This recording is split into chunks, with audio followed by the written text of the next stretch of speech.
Much. Now, for generations, Scouts have spent their summers camping outdoors, toasting marshmallows on fires and canoeing across lakes. Yeah, sounds been there, idyllic. done that. Yeah, sadly, during the pandemic, groups across the world are missing out on the things that they enjoy the most. However, they're a resourceful bunch, the Boy Scouts and the Girl Scouts, of course. Not to be defeated, they have tried to recreate the fun with a huge digital summer camp. This weekend, our correspondent Robert Hall is taking part in a garden in Jersey. Looks like a lot of fun. Lovely morning there, Robert. I bet you were in the Scouts, weren't you? Yes, I was actually. I was in the Cubs and I was in the Sea Scouts for a little bit, but we were in London, so there wasn't a lot of sea. A lot more sea here and a lot more active sea scouting. I think a lot of families are going to be needing coffee this morning because it's been quite a long night, not just in Jersey, not just in the UK, not just in Europe, but all around the world. The Scouts have been sort of keeping in touch via social media, via Zoom meetings, right through the lockdown, because that's the only way they could stay in touch. However, this is probably the most challenging thing they've attempted yet. Are you about to hear? There are literally 100,000 plus Scouts around the world that have joined in with this. So let's just get a taste of what they've called the Great Big Indoor Weekender.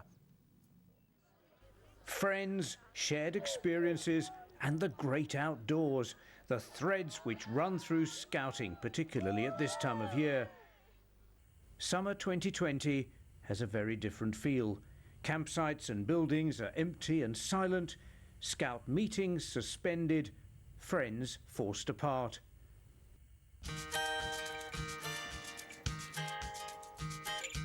But this weekend, they're pitching their tents again, rather closer to home.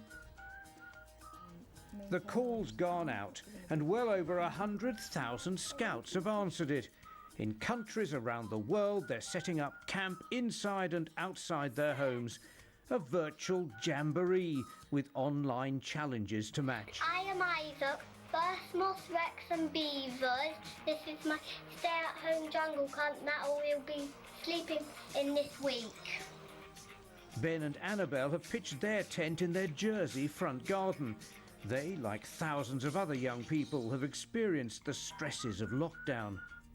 I haven't been able to see my friends. I spend a lot of time outdoors, so it's been weird being in the house a lot, and I've really missed seeing lots of people.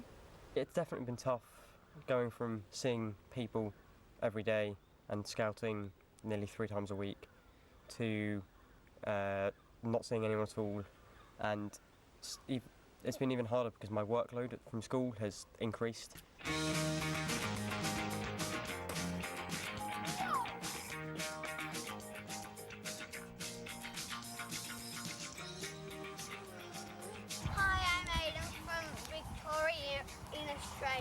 And we're making campfire dessert. I have carefully made a campfire to roast yummy marshmallows. I'll never play near a fire. This is our midnight snack. We also was planning to have a midnight feast, but me and Tara are too tired. The key to this is a feeling of mutual support. Scouts may be thousands of miles apart, but there are new friends to be found, along with help and advice.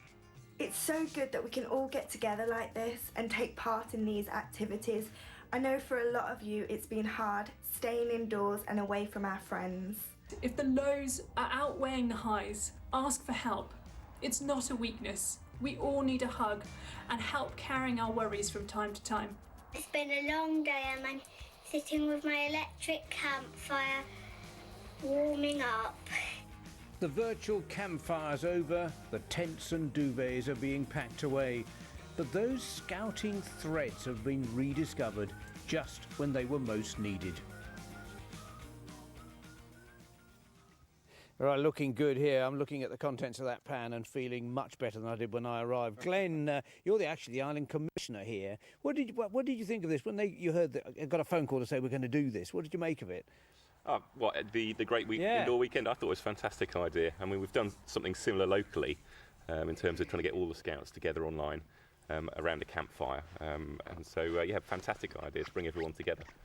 Edgar, how tough has lockdown been for you? How hard? What's been the hardest part? think it's trying to do all the activities, because generally it's easier when you've got someone next to you who can actually help you do the folding or whatever you're going to do, or fill in a sheet. And did you get sort of stir crazy, shut at home, and to start with when you couldn't go out at all? Was that hard? Yeah, because I was definitely used to being able to just drive to a park and see our friends. What about you, Megan? What did you think about lockdown? Was it hard? Yes. Is it? What was the hardest part? The hardest part was working at home when my dad was at work and my mum could only help one of us and we didn't get all our schoolwork done. Did you get cross 1 or 2 days? Yes.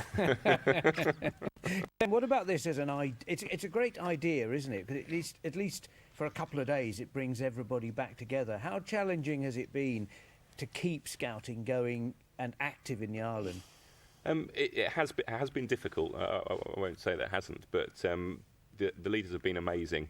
They've got to grips with new technology that maybe haven't they used before, like Zoom or Teams. They've had some great programme ideas to get the young people involved. And so actually I think we could come out of this really quite well. Do you think you'll go on using technology? Absolutely, whether it's for engaging with all the young people that get involved in Scouts, or whether it's just for meetings between adults for the administration side, it certainly makes things a lot easier. And I think it's people's perception of how they can do things. Well, look, thank you all very much. I'm going to go away and eat a bacon sandwich. They're going to come away from me now. But just before I go, there's one interesting point. Jersey's just about to commemorate the 80th anniversary of the year that the Germans arrived, the beginning of the occupation in 1940. And when they did arrive, uniformed organisations like Scouting were not allowed to happen. Meetings didn't happen. And it's interesting that, in a way, we're back where we were 80 years ago with Scouting, not exactly underground, but still managing to meet and still managing to keep that spirit going. Absolutely. And create a fantastic fry-up in a frying pan. I know. They're looking after that bacon very carefully. Robert. Lovely stuff. Yeah, you keep your hands off it, I know. Thank you very much, Robert. Robert Hall in Jersey this morning. The Andrew Marr Show